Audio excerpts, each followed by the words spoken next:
നിങ്ങളുടെ കുട്ടികളുടെ പല്ല് പൊന്തിയിട്ടുണ്ട്, നേരെ തെറ്റിയിട്ടുണ്ടോ?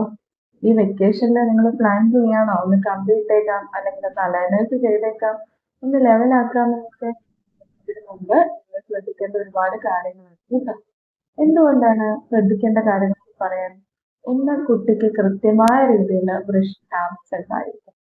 രണ്ട്, പല്ലുകൾ മുഴുവനായിട്ടും ചെക്ക് ചെയ്തിരിക്കണം. എവിടെയെങ്കിലും പല്ലിന് കേടുകൾ ഉണ്ടെങ്കിൽ അത് അടയ്ക്കേണ്ടത് അത്രയേറെ ഇമ്പോർട്ടന്റ് ആണ്. ഉം. പിന്നെ മോണയുടെ ആരോഗ്യം വളരെ ഇമ്പോർട്ടന്റ് ആണ്. കാരണം പല്ലുകള് നമ്മള് ഒരു തരം ഫോഴ്സ് ഉപയോഗിച്ചിട്ടാണ് അങ്ങോട്ടും ഇങ്ങോട്ടും മൂവ് ചെയ്യുന്നത്. ആ ഡിസൈഡ് ഫോഴ്സ് യൂസ് ചെയ്യുന്ന സമയത്ത് ആ പല്ലിരിക്കുന്ന മോണയും ആ പല്ലിന്റെ എല്ലും ഹെൽത്തി അല്ലെങ്കിൽ ഈ പറഞ്ഞ ഫോഴ്സ് ഉപയോഗിച്ച് നമ്മൾ പല്ലിന് കമ്പിയെല്ലാം ഊരി അല്ലെങ്കിൽ അലയിലെല്ലാം ഊടുന്ന സമയത്ത് പല്ലുകൾ ഇളകുന്ന ഒരു സാഹചര്യം കാണാറുണ്ട്. അത് യങ്ങായിട്ടുള്ള കുട്ടികൾ കാണാറില്ല. നമ്മൾ ഏജ് കഴിഞ്ഞിട്ട് ചെയ്യുന്ന ഓർത്തഡോണ്ടിക് ട്രീറ്റ്മെന്റ്സിലാണ്. എന്നിരുന്നാൽ പോലും പല്ലിന് മോണ വൃത്തിയായിട്ടിരിക്കുക, പല്ലിന് അഴുക്കുകളില്ലാതിരിക്കുക എന്നുള്ളത് വളരെ ഇമ്പോർട്ടന്റ് ആണ്. അപ്പം നിർബന്ധമായും പല്ലിന് കമ്പി ഇടുക, അലൈനർ ഇടുക ചെയ്യുന്ന സാഹചര്യത്തിന് മുമ്പ് നിങ്ങൾ എന്ത് ചെയ്യണം? ഒരു ഫുൾ മൗത്ത് ഓറൽ പ്രൊഫൈലാക്സിസ് എന്ന് ഞങ്ങൾ പറയുന്ന നിങ്ങളുടെ ഭാഷയിൽ ക്ലീൻ ചെയ്ത് പോളിഷിങ് ചെയ്യേണ്ട നിർബന്ധമായിട്ട് ഉള്ള ഒരു കാര്യമാണ്.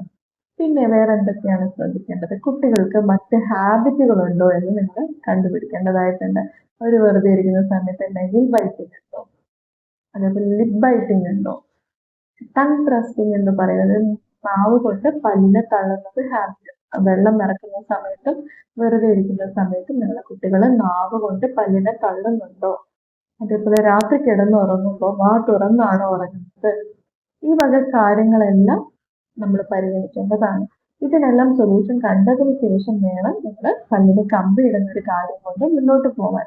ഏറ്റവും ബെറ്റർ റിസൾട്ട് ഉണ്ടാവാനും ഹാർംഫുൾ അല്ലാത്ത രീതിയിൽ നിങ്ങളുടെ കുട്ടികളുടെ പല്ലിന്റെ ട്രീറ്റ്മെന്റ് നടത്തുവാൻ വേണ്ടിയിട്ടാണ് ഈ കാര്യങ്ങൾ ശ്രദ്ധിക്കേണ്ടത്. Thank you all.